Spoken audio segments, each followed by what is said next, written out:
Now, we've heard the name Sir John Kirwan mentioned a couple of times today, and we all know that Sir John was a very well-known All Black before he became a mental health campaigner. I think his last game was actually in 1994, so a bit of time has passed since then, but he is still a legend in more ways than one.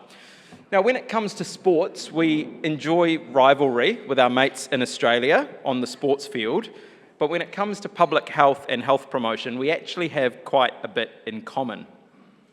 That's why we're really pleased today to be joined by Kristie Cocotis, Programs Director at the Foundation for Alcohol Research and Education in Australia. Kristie has held a range of leadership roles, mostly in the not-for-profit sector, with a focus on community engagement, access, health equity, health literacy, and public health advocacy. I feel like all of our speakers today have worn like 1,000 different hats, so they bring all of their experience to our hui today. So Kristie will take some questions, hopefully as well if she has time, so make sure you pop those in via Slido. Let's give her a warm welcome to the stage.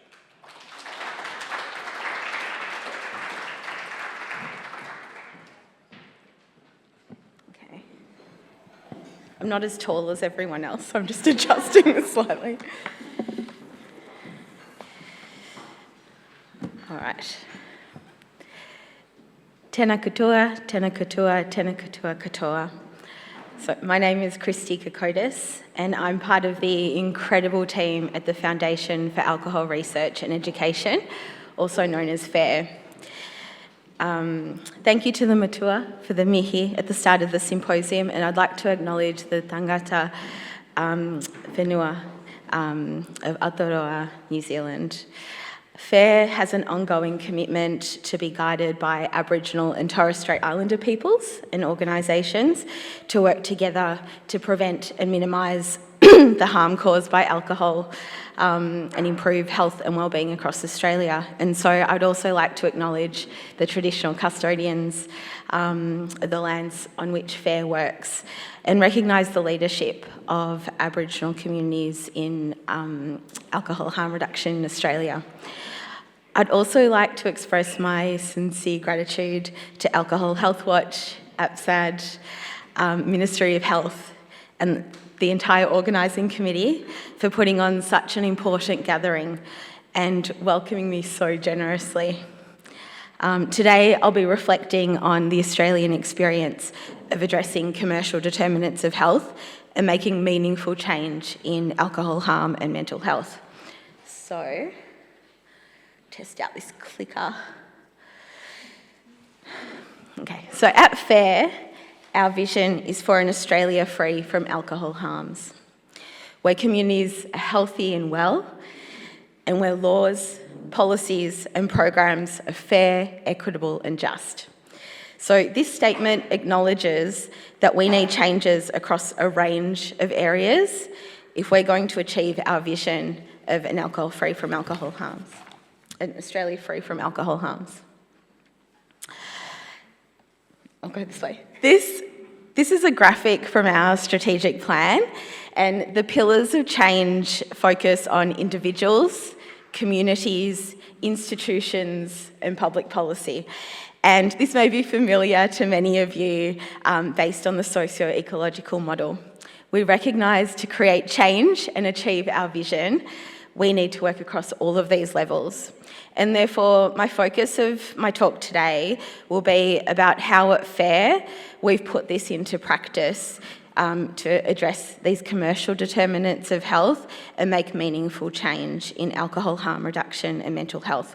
So I'll be talking through a case study or two, I've squeezed a little bit extra in, from each of these pillars. Okay, so let's look at individuals first. When we talk about creating change at an individual level, we do this working alongside and building the capacity of people who are directly impacted by alcohol harms. And we've heard a lot of that already today. Alcohol causes far too much harm to far too many people, and there aren't many people who don't have a story about the negative impacts that alcohol has had on them, their families and their communities. So it's these stories that drive change, and that's why we created Voices of Change. So through this, we create a new narrative, one that's values-based and one that talks about a world that we want to see.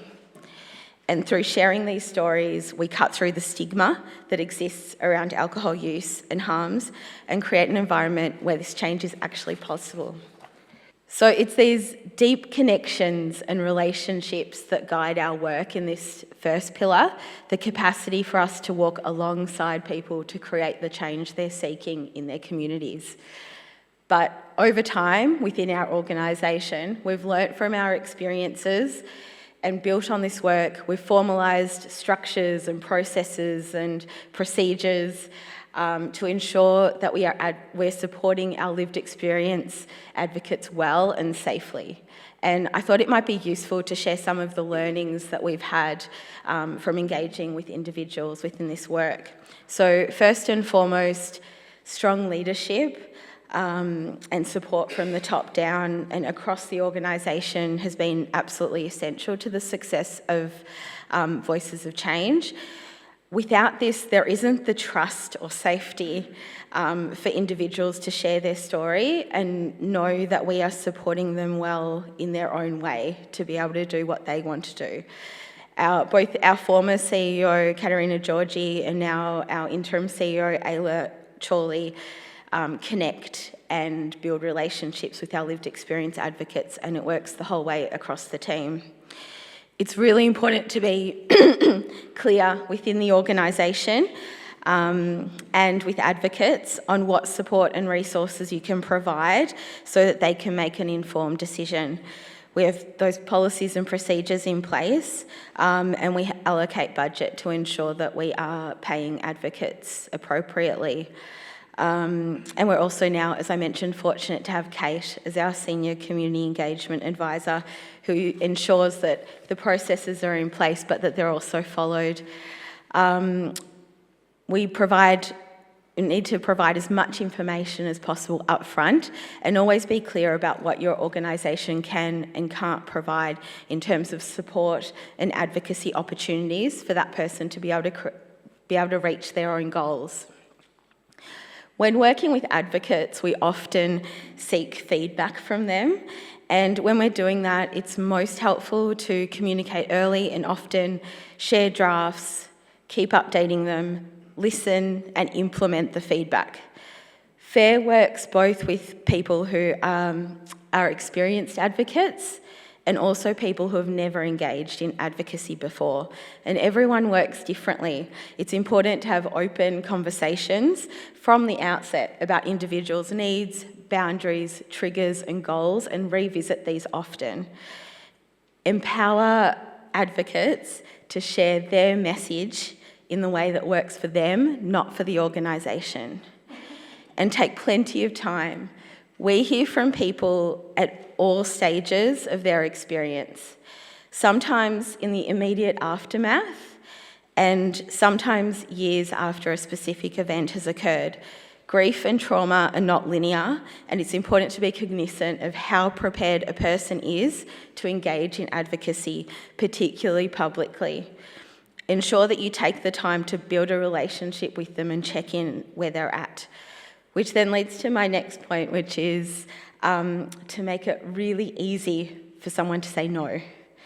Ensure advocates are provided an opportunity to back out at every single stage of the engagement, and it's important to make this as easy as possible.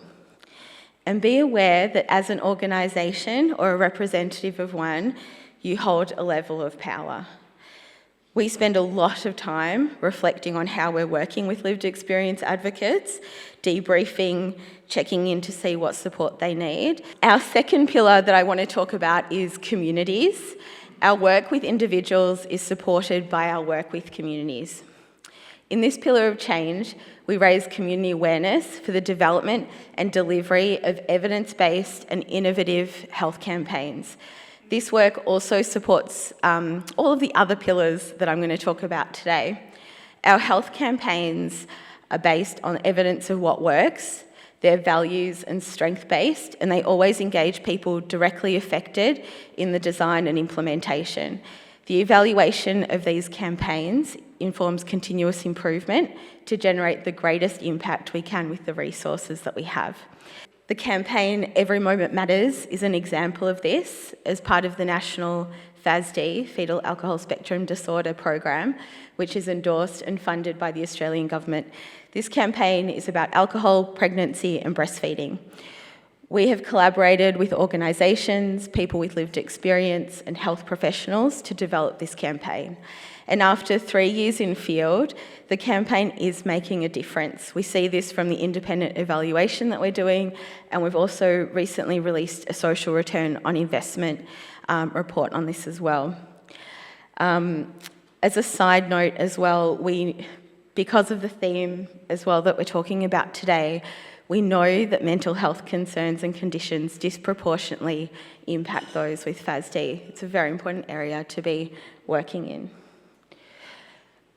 We've also partnered with No FASD Australia and NACCHO, the National Aboriginal Community Controlled Health Organisation, to develop and deliver the National FASD program. As part of our partnership, the campaign Strongborn was developed by NACCHO for rural and remote Aboriginal communities across Australia.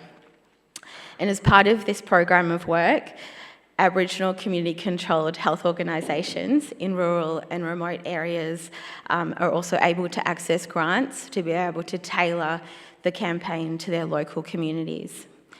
The success of Every Moment Matters has opened doors to talk about awareness campaigns in other state and territory with other state and territory governments across Australia. So in this work, we're able to raise awareness of other harms that result from alcohol use. And one example relates to mental health and alcohol. Okay. So FARE received 3 years of funding from the Tasmanian Department of Health to deliver an alcohol harm reduction campaign that promotes the National Health and Medical Research Council's Australian guidelines to reduce health risks from drinking alcohol. Also included in this funding was localised amplification of the Every Moment Matters campaign. So I'm just going to talk a little bit about how we developed the campaign. To identify the target audience and the messaging, we undertook a survey of Tasmanians to determine knowledge, experiences, recognition of the Every Moment Matters campaign and test 6 potential campaign messages. The survey results found that 1 in 4 want to cut back on their drinking, and the number rised to 1 in 3 people aged between 25 to 44. And we also found that 1 in 3 people didn't know about the link between alcohol and mental health. The next stage of the process was campaign creative concept development, which is always a lot of fun. So we engaged with the creative agency and they proposed 4 possible options, and based on those we chose Be Nice to Brain, but we also provided some feedback. So the creative concepts were further refined, and then the consultation feedback revision cycle commenced. We undertook consultations with 25 individuals who had expertise in this area, including people with lived experience of alcohol harm, Tasmanians in the target audience, and those who worked in mental health and alcohol. The feedback was overall positive. There were some concerns that the concept may oversimplify a very complex topic, and so we worked through some options to address this. We're also mindful that in Tasmania, health literacy, across the whole of Australia, in Tasmania, health literacy is particularly low, so ensuring that we provide this complex information, but provide it in an easy to understand and accessible way was really important to us. So following on from the consultations, we then commissioned a separate independent research agency to undertake focus group testing of the creative for Tasmanians within the target group. And again, the response was overall positive, but with a requirement to ensure that we had sufficient detailed information on our website. So I'm just going to share a little bit of the feedback. We'll start with the positives. I definitely think that it's a type of messaging that's really been absent from any kind of alcohol-related information that's been focused on by previous campaigns. And there's a mass epidemic of mental health and mental wellbeing issues around at the moment, so I think it's definitely worthwhile exploring. It makes you feel happy that Brain is so happy. I really think, it's good for a change. I feel the message is really relevant for those consistent drinkers who may not see it as an actual drinking problem, the everyday drinkers, the ones who just have a bit too much every day or over the course of the week. And then this was some of the concerns that we needed to work to address. I feel the animation is very much aimed towards younger or older kids, teenagers or younger adults. I feel like it's missing the research base, the explanation of why, where they're getting the message from. It's not explaining to people what drinking alcohol has to do with feeling rubbish sometimes mentally. And the last one is, it's almost like you could afford to be a little bit more specific in saying that, Brain could say, did you know that alcohol causes insomnia? Okay. So, this is the final result, which is Be Nice to Brain, which is a series of 6 short animations, and social media copy provided the detail with some of the more specific information and a link to the website with actionable information. Okay. This is one of the last ones. Cut back on alcohol. Yeah, we could do alcohol-free days. And when we do drink, set a limit. Good tips, Brain. I'll make our fingers tap for more tips. Tap fingers. Tap.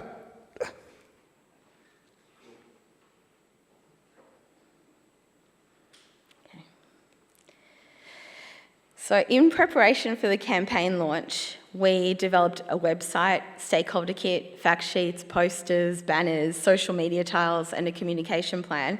The communication plan included a paid social media strategy for the actual animations, as well as public relations, such as seeking news coverage through both print and radio locally in Tassie, and sending the stakeholder kit and communications to the networks that we'd built while developing the campaign. We'd also hoped to launch the campaign with the Minister. However, with impeccable timing, there was a cabinet reshuffle, and so we were not able to achieve that. However, we're continuing to work on some in-person engagement activities, such as at an upcoming conference in June. As we were scoping opportunities, we spotted an upcoming mental health walk that was occurring in Tasmania. And so our communications team travelled to Tassie and spoke with locals at the event and invited them to participate in Vox Pops. And so this resulted in some really fabulous additional content that we could then incorporate into our campaign. But also we engaged with individuals who may end up being interested in the Voices of Change program as well. So this is Amy. I am actually not drinking this month. Actually, funny you came over to ask me to talk about that because it was affecting my mental health and I feel much better. I'm 2 weeks in already. So I was just drinking too much on the weekends and thought, no, it's not really helping. I'd wake up the next morning and feel worse about myself, to be honest. So I thought, hey, let's just take a month off. Everything is better. I'm only 2 weeks in, but everything is better. Which I thought, people think that alcohol helps and it just masks it really. So yeah, my anxiety was super high, but now I'm feeling much more calmer and, much better about life. So a real positive from this as well was that some of the quotes from the Vox Pops were then captured and turned into a newspaper article, which we were just delighted to see released as some of the local news coverage. So some reflections on Be Nice to Brain development and implementation.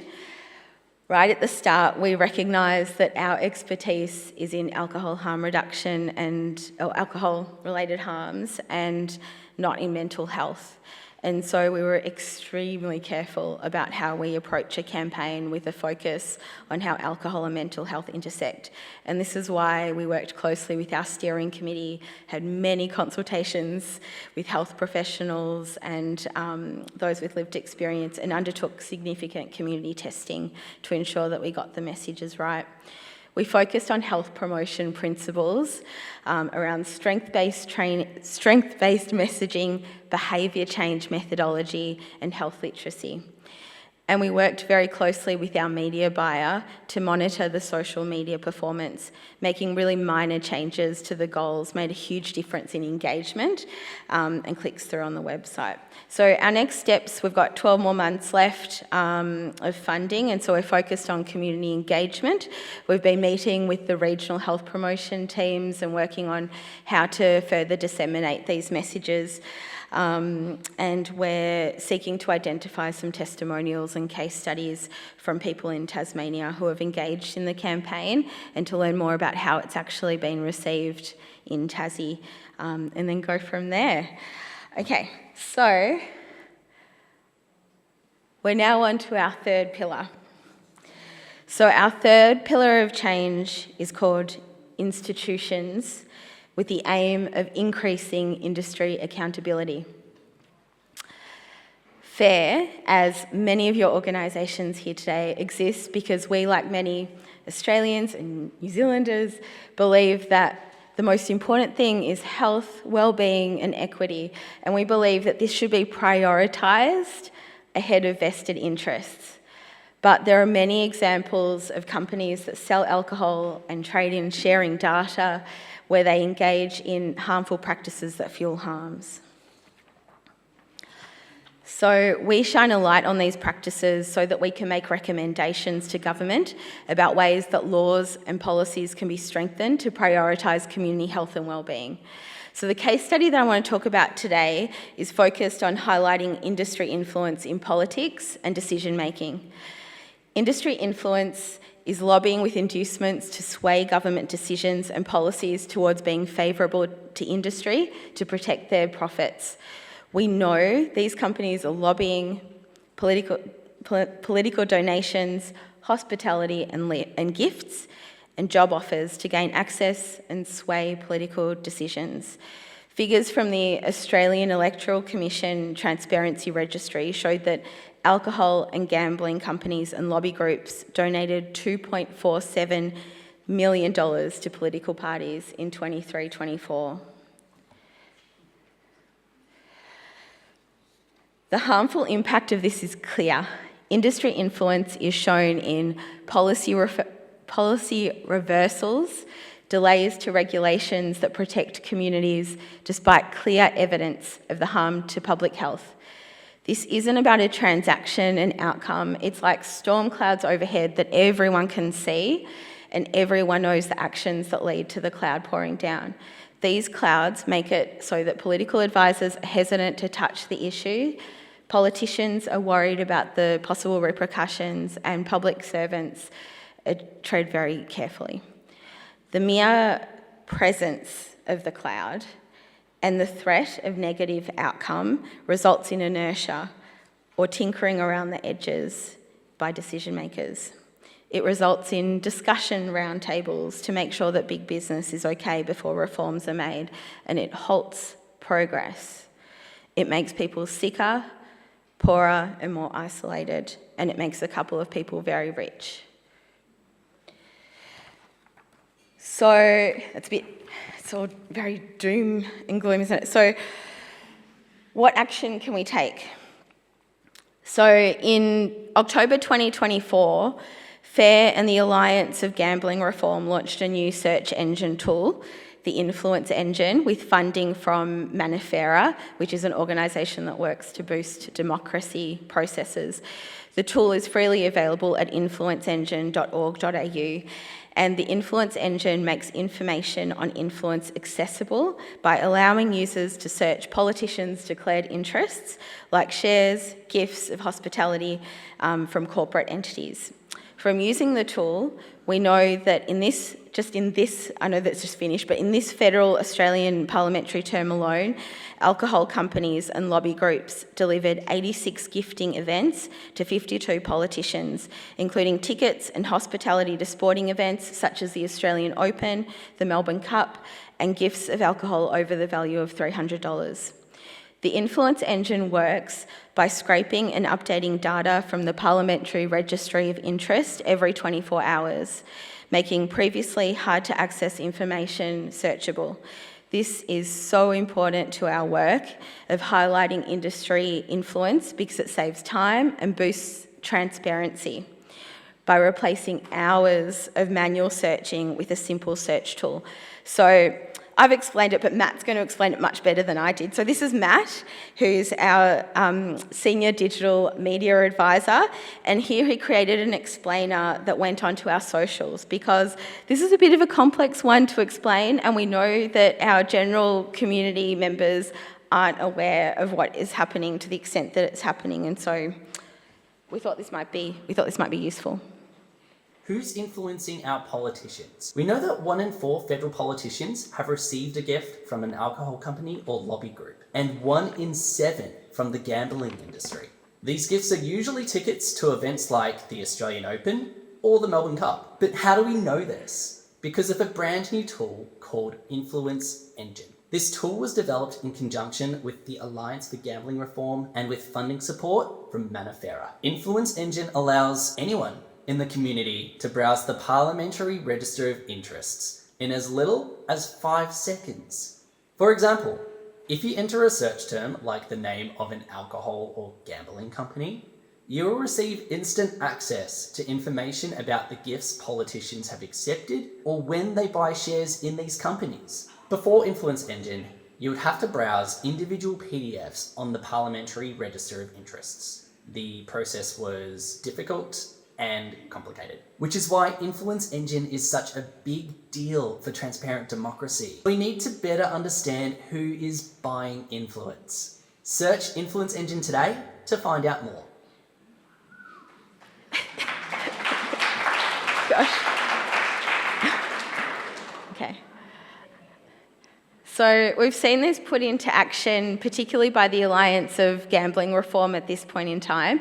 So an example of this is an article that was released in The Guardian that referenced how the journalists have used Influence Engine. We're looking at building on this work in the coming year, and we're also seeking additional funding from Manafera to be able to make this even more user-friendly and add functionality onto it. And we can see, as you can see, many opportunities to be able to use this. Okay, I'm going to summarise the reflections of these last 2 pillars together, so I'm now moving on. We're now at the final pillar. I know it's after lunch. Feel free to stand up and stretch if you need to. Okay.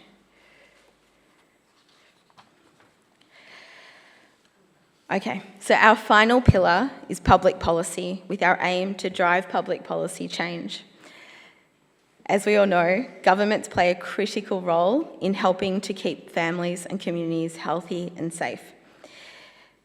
We seek to understand areas of risk, and we advocate for evidence-informed policies and programs to make recommendations to government on laws, policies and programs that prioritise health, wellbeing and equity. We do this in a range of ways, but I need to emphasise this. The work that we do in the other spheres of individuals, communities and institutions is absolutely critical in also being able to drive this policy change. Listening and working with our lived experience advocates, working with government on awareness campaigns, recognising where industry influence is, can all lead to identifying opportunities to be in the room and to drive policy change and make structural positive impact.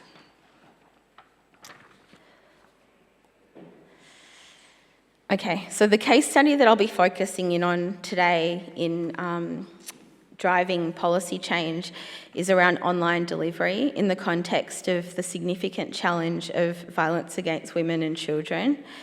The availability, affordability and promotion of alcohol are significantly associated with the incidence and severity of domestic, family and sexual violence. And for example, higher density of alcohol outlets in areas is associated with higher rates of domestic violence and sexual violence. As we all know, policies regulating alcohol affordability, availability and advertising will have broader positive impacts, including around mental health and wellbeing.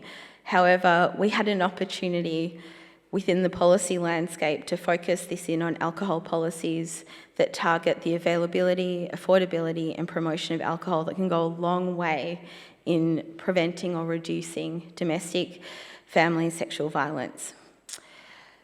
So each state and territory in Australia has its own Liquor Act, which regulates factors that affect the availability and accessibility of alcohol in the community, such as hours of sale and granting of liquor licences.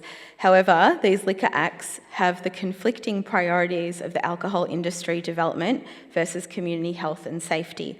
And unfortunately, the former often takes precedence over the latter. And we're certainly seeing this play out in some jurisdictions currently where liquor law reviews seem to be prioritising commercial interests and cutting red tape over harm reduction. Furthermore, liquor acts are struggling to keep pace with the rapid expansion of online sale and delivery of alcohol, which has vastly increased the availability of alcohol and creates unique risks for community health and safety. For over a decade, FARE has been drawing attention to the role of alcohol in family violence and pushed for action through collaborating with other organisations in the forms of submissions to state and federal levels. And we also developed a framework that contained actionable recommendations for governments to reduce and prevent alcohol-related violence. So today, I know that was a very long preamble, but today I'm going to be focusing just what we've done in the last year. So in April 2024, so just over a year ago, FARE, in collaboration with dozens of community health and Aboriginal organisations, signed an open letter to National Cabinet calling for immediate improvements in alcohol regulations to reduce men's violence against women. In early May, National Cabinet met to address men's violence against women. However, alcohol was completely overlooked. FARE took to social media to express our disappointment. FARE's then CEO, Katerina Georgi, joined 70 experts from across the country at crisis talks into missing and murdered women, convened by Domestic Violence Commissioner Michaela Cronin. Following this, the Commissioner implored Premiers and Chief Ministers to consider better regulating of alcohol.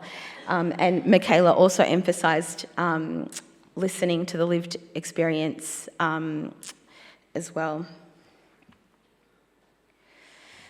On the 28th of May, the federal government appointed an expert panel to conduct a rapid review into how to prevent men's violence against women and children.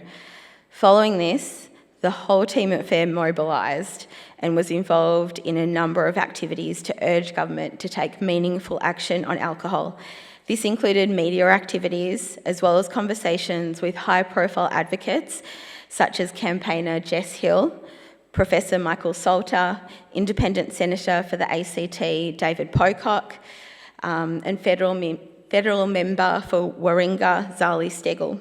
Lived experience advocates such as Kim Valentine were also deeply involved. These conversations caught the attention of Question Time in Parliament, leading the Prime Minister to acknowledge the links between alcohol and domestic, family and sexual violence, and that we need to do more. So the Rapid Reviews report was released in August and featured recommendations addressing alcohol, including adopting clear primary objectives in the state and territory liquor regulatory regimes to prevent gender-based violence and placing restrictions on alcohol sales, delivery timeframes and advertising. The report also recommended that the Commonwealth Government work with FARE and other organisations to reduce the role of alcohol in domestic, family and sexual violence. A National Cabinet meeting in September saw State and Territory First Ministers make a commitment to review alcohol laws and their impacts on domestic and family violence, agreeing on a deadline of the end of 2025 for states and territories to report back to National Cabinet on the progress. This was significant. I cannot articulate the feeling of hearing tackling the impacts of alcohol on violence from the Prime Minister for FARE and for lived experience advocates. There were so many tears shed that day. But our work's not done. Since then, FARE has been holding states and territories accountable to this commitment By communicating with the relevant ministers around the country to ascertain the government's plans and progress in reviewing their alcohol laws in line with reducing domestic, family and sexual violence. In December 2024, the South Australian Government became the first jurisdiction to move on this commitment by releasing a draft bill for consultation. So this draft bill responded to the rapid review recommendations and the National Cabinet commitment by adopting gendered violence in the primary objects, making harm reduction the paramount object of the Liquor Licensing Act, and including gender-based violence in the definition of alcohol harm. This helps to prioritise community wellbeing over commercial interests. And amending delivery timeframes to between 10 a.m. to 10 p.m. and preventing rapid delivery by establishing a 2-hour safety pause between sale and delivery. This prevents high-risk alcohol use and reduces the risk of alcohol-related violence and suicide, which increase later at night. If successfully passed by Parliament, the updated legislation will help to reduce alcohol harms in South Australia and encourage other jurisdictions to follow suit. So FAIR is leading advocacy actions with other stakeholders to ensure that this bill gets passed in a satisfactory manner. So this is the summary of the 4 pillars of change that we use to inform our work. I'm going to move on to the reflections. Working to reduce alcohol-related harm is hard, and it can feel like the successes are far and few between. And when we're talking about alcohol and mental health, it's an incredibly complex bi-directional relationship. We can often feel very frustrated and disappointed with setbacks, but being curious, asking questions, identifying opportunities, getting busy and staying focused, working alongside other values-aligned organisations, and like we are today, building that coalition, and working alongside lived experience advocates and addressing these layers of individuals, communities, industry and public policy keep us at FAIR hopeful, and I hope you all are too. Thank you so much. If anybody has any questions, happy to try to respond to them and happy for you to reach out. Thank you.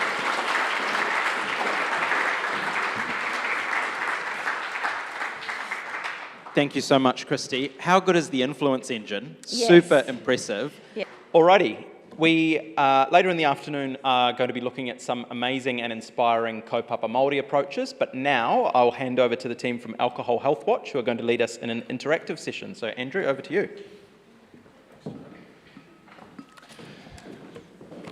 Kia ora. I see a lot of questions that were unanswered for Kristie, but she is going to be here for networking, so do stay, and I'm sure she'll be happy to answer those questions. I too love the influence engine. How good is that? We could do with that in Aotearoa, New Zealand. We've got no idea what goes... Actually, we've got quite a good idea what goes on up there, but it would be great to be able to evidence that, and I really love the gendered violence work that you're doing in Australia. We definitely could learn a thing or two from FAIR. As you will have seen in the email I sent out last week now, we had a draft consensus statement. So you heard from the Minister of Mental Health, Matt Ducey. He's keen on consensus, so we want to give him some consensus. Our draft consensus statement we sent out to you has some draft actions in them, and I've put those around the room. So we've got at that side of the room the policy actions, at the back systems and services on those 2 pillars, and on my left, data and research. So Rose and Lizzie will be there with you at policy. If you want to give some feedback on the actions, the draft actions for systems and services, you'll be joined by Bella and Jessie, and Joe and Jude will be on this side. There are some stickers. We would love to hear from you about the draft actions we've got. If you think any of them could be a priority, please put a sticker next to those. If you've got other actions that aren't there that you think should be, there is some blank paper where you can write on the pages on the wall. There's some pens next to those stations, or I have some spares. We'll be back in about 15 minutes. Please stand up, stretch your legs, and we look forward to hearing from you. Kia ora.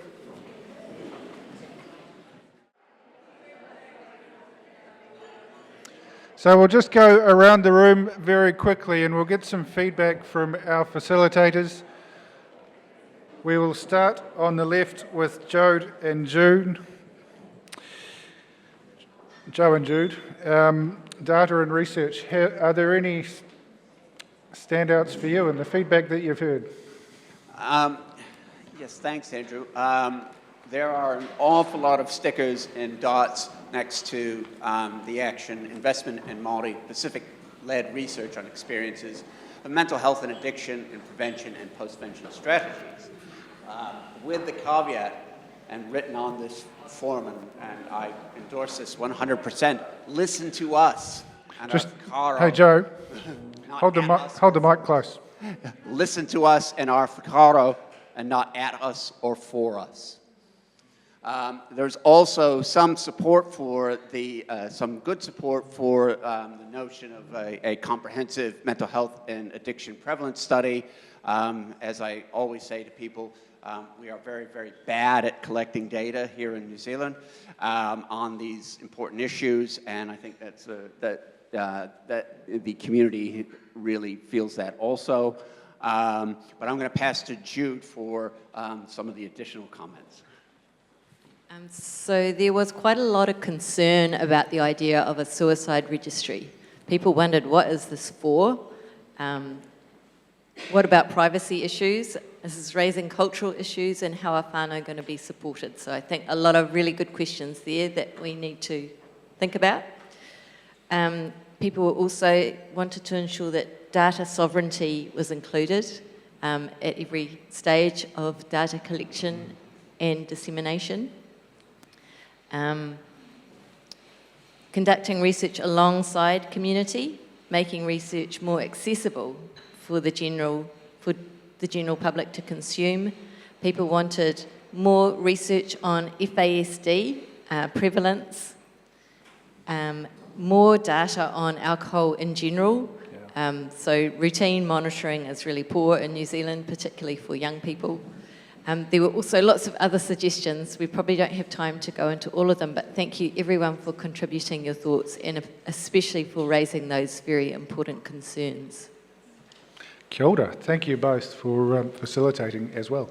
At the back of the room, Jessie. Kia ora. Over here we've got systems and services. I heard the kōrero, there was this theme of like there's a million different barriers in systems and services at the moment, and they've actually, our whānau who came to write on this sheet actually gave easy fixes to a lot of them.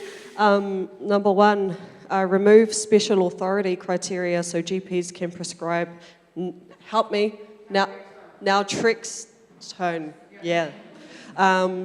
Utilise existing workforces, HIPs. There was also HIPs. There was also another comment saying that they should be trained in AOD, interventions, and culturally safe as well.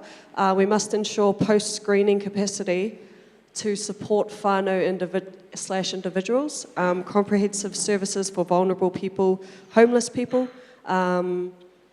There was a big drive on a peer-led approach, like a community-led approach, rather than going in thinking we know the answers. Our FASD whānau desperately need tautoko. This was a big one, and it actually came up here as well. A lot of the people that voted on this board were wanting to invest in FASD prevention, holistic support, mental health and addictions infrastructure, including maternal mental health. This has 2 votes, prevention in schools, in all schools, whatever that looks like. There was also a big kōrero around cultural competency. There's a question on here, what about Asians that are all lumped together in one group?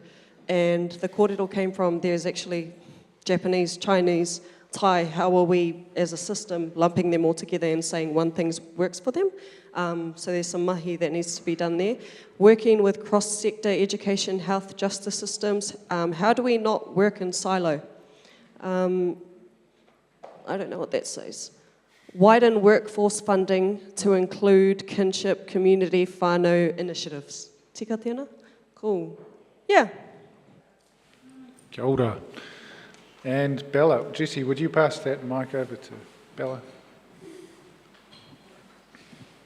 Is that close enough to my face? Okay, cool. Kia ora, I did the same as Jessie, so I won't repeat too much, but I just wanted to tautoko that FASD prevention got a lot of attention over here, importantly so. Also greatly supported was greater investment in lived experience, peer support, kaupapa Māori and Pacific organisations and workforces. And down here in our suggestions, a lot of support here. So we talk up here about early intervention, our alcohol screening and brief intervention, but we need to increase funding in addiction services. We need to be able to send people places if an alcohol issue is identified.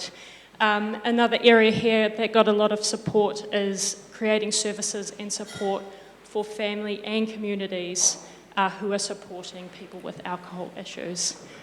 Really awesome stuff, thank you. I'll leave it there and pass it on. So for our policy actions, the most popular one was promote a holistic approach acknowledging interrelated challenges, including fetal alcohol spectrum disorder, homelessness, and contact with the criminal justice system.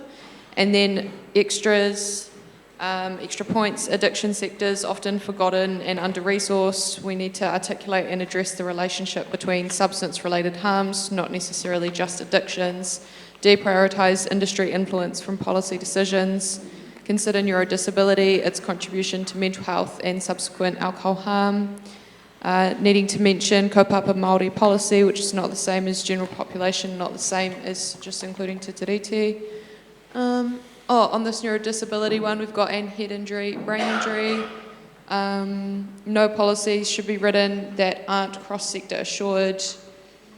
Resource allocation and implementation is ops, not policy.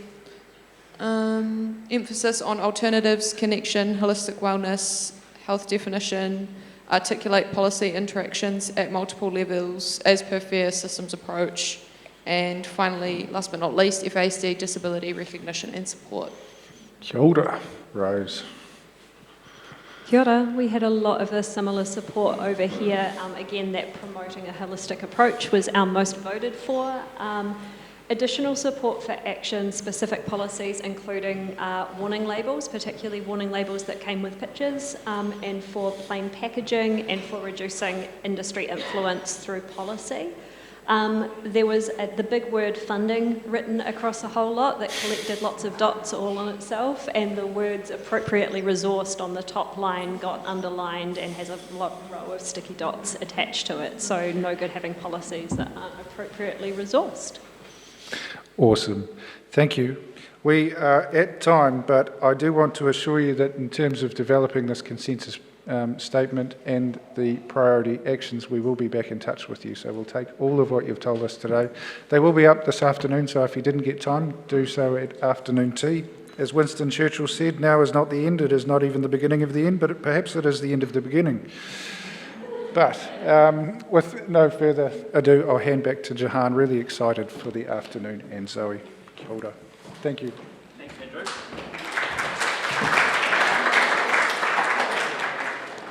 I like that phrase, appropriately resourced, which is a euphemism for just give us the money to do the job properly. Thank you for your contributions to that session. Yes, we do have a couple of great sessions coming up for you before we wrap up and head into networking a little bit later in the afternoon. Now, we've heard mentioned briefly kaupapa Māori initiatives a couple of times today, and that's what we're going to dive into now. We're delighted to be joined by a leader in Māori health service delivery and advocacy. Zoe Witika Hawke is the CEO at Tipu Whānau Services. Now, Zoe has worked in the whole water sector for over 20 years with qualifications in social work, public health and community development. She's worked in leadership in Māori public health locally and nationally. Zoe has led community engagement teams and policy and advocacy teams in a whole range of areas: mental health, tobacco control, problem gambling harm, alcohol harm prevention, and many, many more. So we're really looking forward to her kōrero today, which is called Reclaiming Our Why. Let's welcome Zoe to the stage.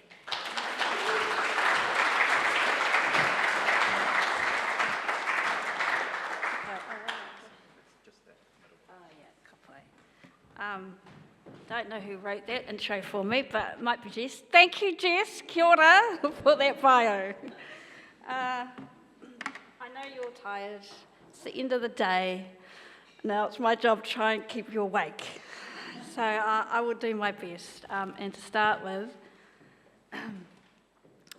ko Ngāti Pawa e tōnei, e mihi ana ki te whenua, e tangi ana ki te tangata. Ko ngā hau e pupui mai nei, rere ki tā, rere ki tai, tihei mauri ora. I hope you're awake. That is an announcement of also my whakapapa. So I am Ngāti Pawa, Ngāti Hako, and e Tipu area is a Ngāti Pawa Health and Social Service. And mihi to all the kaimahi from e Tipu area Whānau Services who stood up to do that little waiata too. And also, I just really wanted to sing a Ngāti Pawa song in Parliament. So thank you for that. So yes, I've had that little intro. Ko Zoe Witika Hawke, Ngāti Hako, Ngāti Pawa. I am the CEO of e Tipu area Whānau Services. We will be transitioning into a new ingoa to suit the fact that we are, or to align with the fact that we are Ngāti Pawa's Health and Social Service. So we will become ki tua o Matariki, which refers to a karakia that's well known in the rohi of Ngāti Pawa. I'm just taking this opportunity to warm everyone up to that new ingoa. So I am, it is titled Reclaiming Our Wai, my kōrero, and I decided to name it Reclaiming Our Wai because of the title that this whole symposium was named, which was Transforming Our Waters, Transforming Ourselves. Mā te wai ka ora. And I guess there's a whole lot of things that need to be done for us to be able to transform our waters and to transform ourselves. And a lot of it has been talked about today, and that's what e Tipu area does, or ki toa Matariki does. We take a comprehensive approach to dealing with this wicked problem of alcohol harm.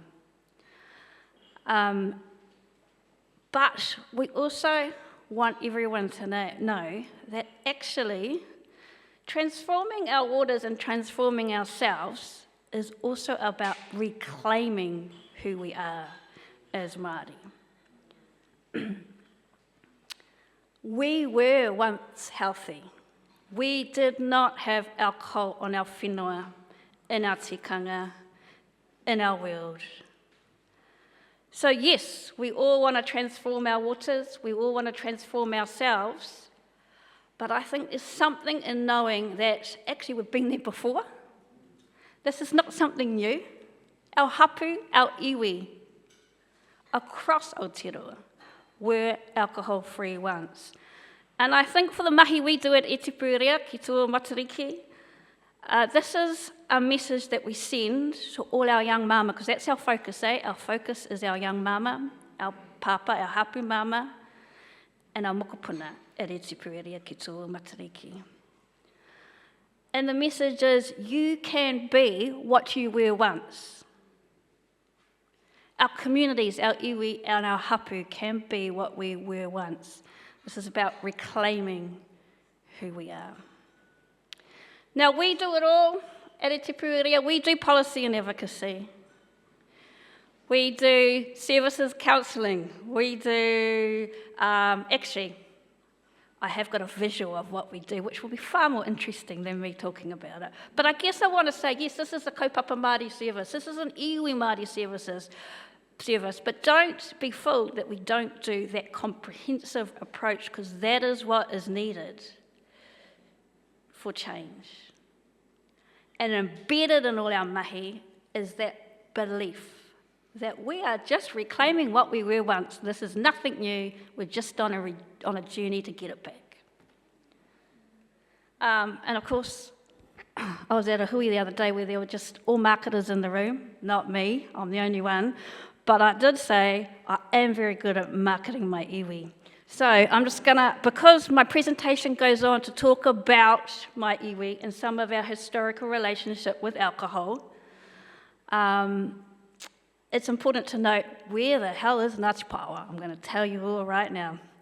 So for those that don't know, Ngāti Pawa runs from Hauraki, from the Coromandel, up into Tamaki, East Tamaki, and up to Mahurangi. Now for those that are married to Ngāti Whātua in the room, Ngāti, don't panic, because the area where Ngāti Whātua is in Tamaki is shared interests.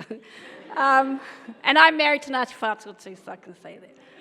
But, you know, we are a Tamaki iwi, we are a Hauraki iwi, and we go up also to Mahurangi in the north. And I've already said it, but our focus is hapu mama mātuataihui, young parents and their pepe, first 2,000 days in particular. And of course, alcohol-free hapitanga, key to the message and the support we give our whānau. So these are the pictures about what we do. We do housing for our young mama, papa, and our tamariki. Unfortunately, not enough housing. And many of our whānau, our young mama, hapu, or with a young baby, are living in cars, are couch surfing, and many experiencing whānau violence because there's nowhere to go for them. And a lot of it alcohol related. And we also do employment and training because, you know, we've got leaders in our whānau that we work with. They're all leaders. And sometimes they just need a little bit of tautoko with their aspirations around mahi or education, and they are away. So that's what we do also at Tipu ki tua matariki. And hapitanga. We have midwives. And we have nurses who do childhood IMS and general health care. And that is a really weird looking slide.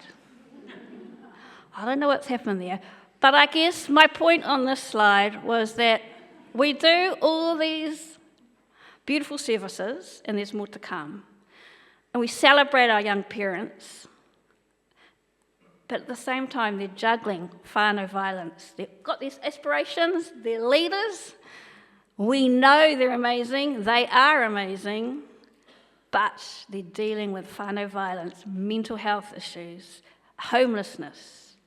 So it's our job to deal with that so they can focus on the real goal, which is their babies and their future. And part of our services, which I'm about to touch on now, is about reclamation and revitalisation of our narratives and uplifting our whānau through remembering our past. Many of you, and I'm not even going to talk to it much today, you know our stats, but do you know how well we were once? Do you know that we were thriving, healthy, our mental state was amazing, and we were the best parents? This is the stuff we tell our whānau. This is the stuff they need to know, and we all need to know. So we do have a big part of our mahi that is hapitanga rongoa wānanga. So we do traditional healing, we do traditional birthing practices, and we do traditional parenting. And that's all about, you know, what I just talked about, reclaiming who we are, rebuilding it again. It's not something new. This is just about their right to know and be who we were once. So again, transforming our waters, transforming ourselves, this is one part of that comprehensive approach that I'm encouraging everyone in this room to take. Talk to our whānau, talk to our iwi, not in a deficit model, but celebrate how well we were once and reclaiming that again. And this is the bit where I know there's been a bit of lived experience kōrero. And I got inspired by one of our kaimahi the other day, who bravely, for the first time, got a few tears coming, I think, did a submission to Parliament, who talked about her own lived experience of something really quite painful in her life. and she'd never done it before. And it inspired me to do the same today. That person is from our policy and advocacy team, because all those services that I talked to you about, the other thing we do is we have a policy and advocacy team who work with whānau in each of those services to hear what they think needs changing, to hear what's impacting on their lives. Not from the news, not from researchers, not from our colleagues, but directly from them. And they write submissions and they talk to the media and they elevate those voices so policy change that is directly going to benefit our whānau happens, or we aim for it to happen. And that's why I'm going to talk to my own lived experience today. This is about change, eh? It's about inspiring change. So this photo is my nan, and we don't have many photos of us or her at all. And my mum. My mum's the oldest one. She's sitting with her sister on her, and her other sister and her brother. And that's my oldest brother in the cot. I think she was 17 when she was hapu and had my older brother. I was born not so long after that. Now, my mum and her whānau, and that's not all of her siblings, there's like 14 of them, were in and out of state care. They went from hauraki, from home to state care, on and off throughout their life until she got hapu, actually. And the reason for state care was because of alcohol and mental health and the combo that brought to our life, their lives. My life, it still impacts us today. My nan, really struggled with addiction and really struggled with schizophrenia. And every baby she had was taken off her. And every baby she had, her siblings tried to fight for them to come back. My mum was the oldest, so she spent the most time at home with her whānau because of their fighting to have her back with them. My mum had a horrific childhood, in and out of state care. Things happened to her in state care that you've probably heard recently of the things that happened to our whānau in state care. And then not so good things happened to my mum when she went back into the care of my mum because of schizophrenia, back into the care of my nan because of schizophrenia and alcohol. So my mum, the oldest, is the only one who's not been to jail. So the rest of my whānau have been in and out of jail. What was different for my mum? And it was reclaiming her why. So this kawakawa, from her time with her whānau in Hauraki, we had an auntie who talked to her about the healers in our whānau. The Witika whānau are known for their healing. And she hung on to that knowledge. And she went for herself to investigate, to learn, to be with other healers, and to learn rongoa. She dedicated her life to rongoa. She still does rongoa. I have cuts that probably needed stitches growing up, but she healed us, tamariki, through rongoa. She reclaimed part of her whakapapa, and that kept her healthy. That kept her well. And that is why I'm here today too, standing here before you. Although I'm not a rongoa expert like she is, there is an element of rongoa, of healing that we do, all of us in this room, on a daily basis for our people.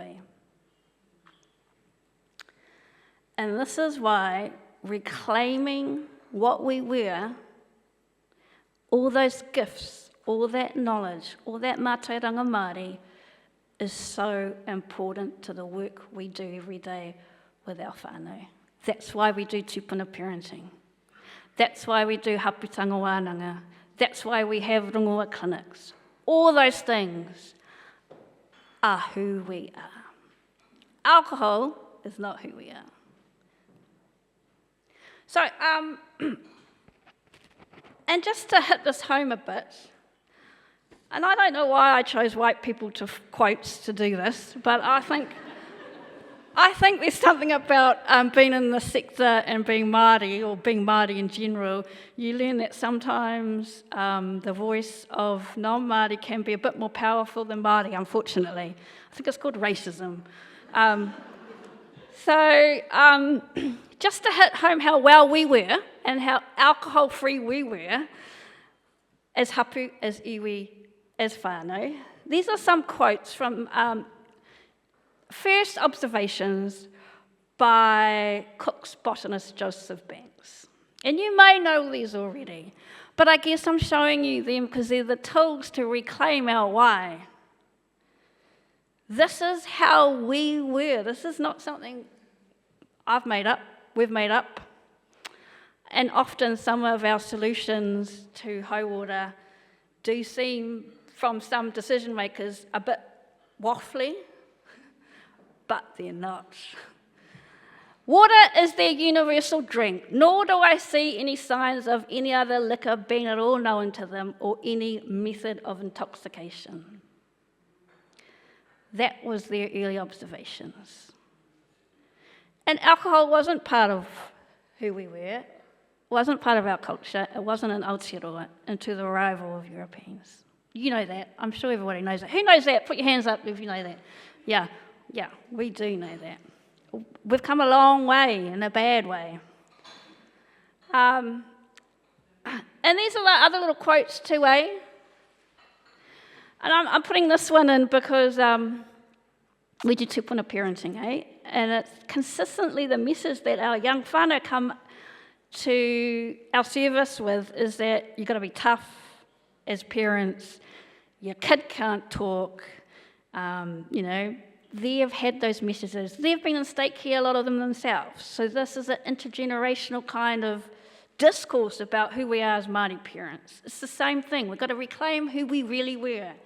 And actually, it was the opposite. There was no violence in regards to our tamariki, and we looked after each other, wahine tāne, all the time. Children were suckled until they had teeth and could walk, and their parents carried them around with them on mats, on dog skins, on the floor of their houses. Fathers, like mothers, looked after the physical needs of their tamariki. And I heard the kōrero about men and violence, eh? This is another reason we have to reclaim our history and the real stories of who we are. Same with our diet, same with our health, same with our physical health, how we work with each other, how we work things out, same thing. These observations told a beautiful story. I'm going to keep, there's just so many of them, I just couldn't choose which one, they were all too good. This one speaks of our collectivism, eh? And I think that's important too, because as a kaupapa Māori service, one of the things that we do when our whānau first enter is we talk to them about their whakapapa in the aim to get them back to who they are and to reclaiming who they are as a iwi, as a hapu, as a whānau, and connecting them to that. And unfortunately, many of our whānau don't know where they are from. Yet we were healthiest when we were part of an iwi and a part of a whānau, eh? So look at this. Your nets for fishing, they make in the same manner as ours, of an amazing size, the joint work of a whole town and the joint property. So that collectivism, really strong when we were healthy, yet we're all over the show now, don't even know where we're from. We have to connect our whānau to where they're from. Reclaim that stuff. Reclaim their why. Now I'm going to jump to the yuck stuff in regards to, now you've heard all the beautiful things by non-Māori, early non-Māori in our country and what they thought of us, what they observed. And then this is stuff from our Hauraki research papers, and how quickly it changed with the introduction of alcohol. So this one about Ngāti Pawa and land, losing land, and often it was because of this competitive model of settlers coming in, purchasing land, often doing it through not so good means, and also alcohol. Our tupuna started drinking alcohol. And that fight for their land, when they saw it disappearing, was too much, that alcohol became a way to, I guess, medicate the pain, numb the pain of losing their whenua. Again, Hauraki, 1883, drunkenness, getting in trouble for drunkenness, picked up for drunkenness, all over the show. And homelessness. After having Hauraki in all our lands, suddenly we were homeless and drunk. Same again, this is a story of one of our tupuna who actually was made to drink or was fed alcohol to sign over their land. So these are all the injustices that happen to us with alcohol right there. And this actually is one of the early solutions to Hauraki Māori o Ngāti Pawa whenua and whakatiwai, trying to find a solution to alcohol, recognising that it was becoming a huge issue and hurting us. And they came together and made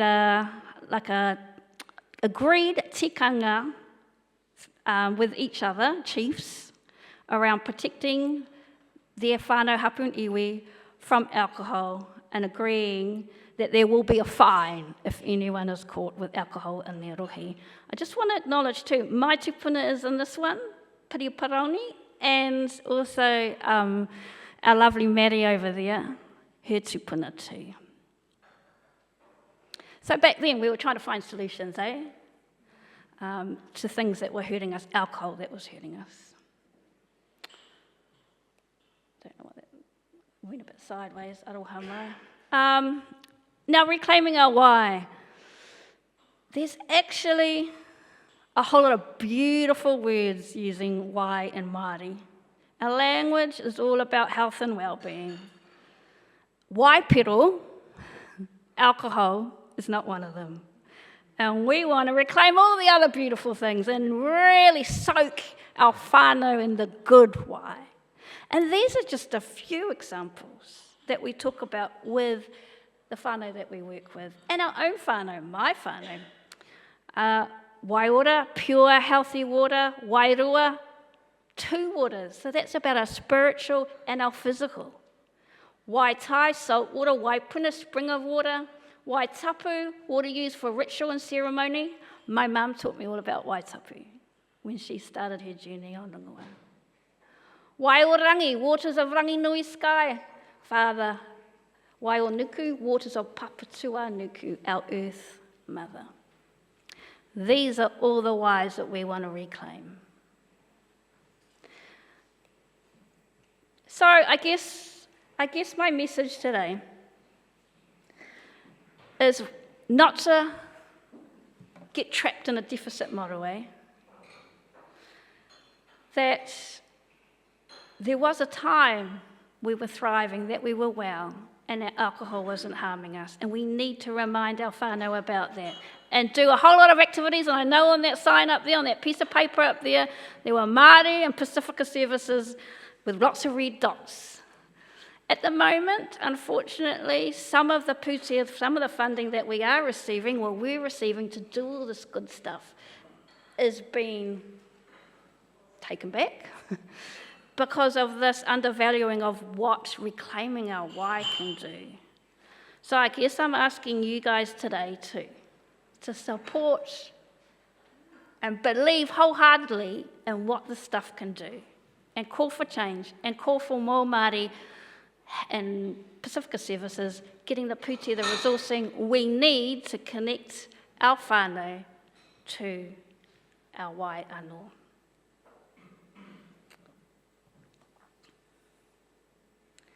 So back to the kaupapa. Everybody's mahi in this room is needed. Ours is probably, in regards to Māori health, often the one that's under-resourced. We would love to see some reciprocal advocacy for our mahi, for our reclaiming our wai, so that we can stand together and get this stuff done. We are here for you, and we'd love your waha to join us in calling for the support we need for our whānau to reclaim their wai. That is all from me. I can look at the time, 3:01. Not bad, not bad.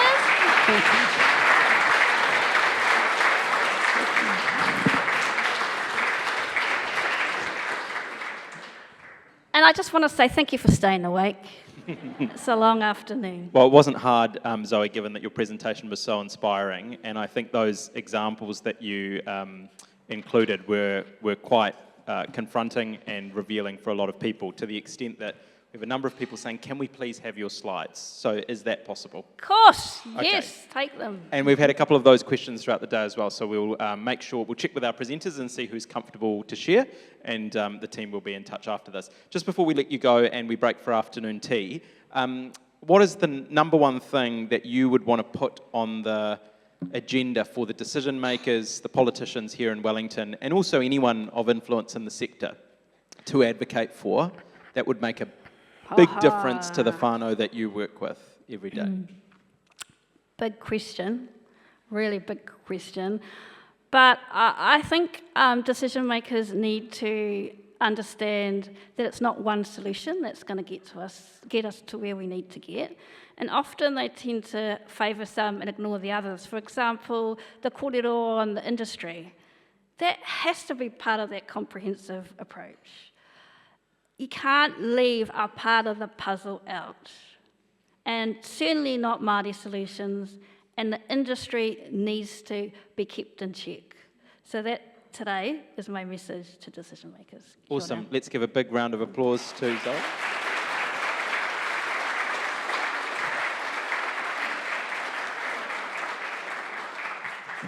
Thanks so much, Zoe. It's time now for our last break. You can't say we haven't fed you. You can say other stuff when you leave, but there's more sweet stuff and other bits and pieces down the end. We have half an hour for afternoon tea now, and then we're back for our last session of the day, which you will not want to miss. So see you soon.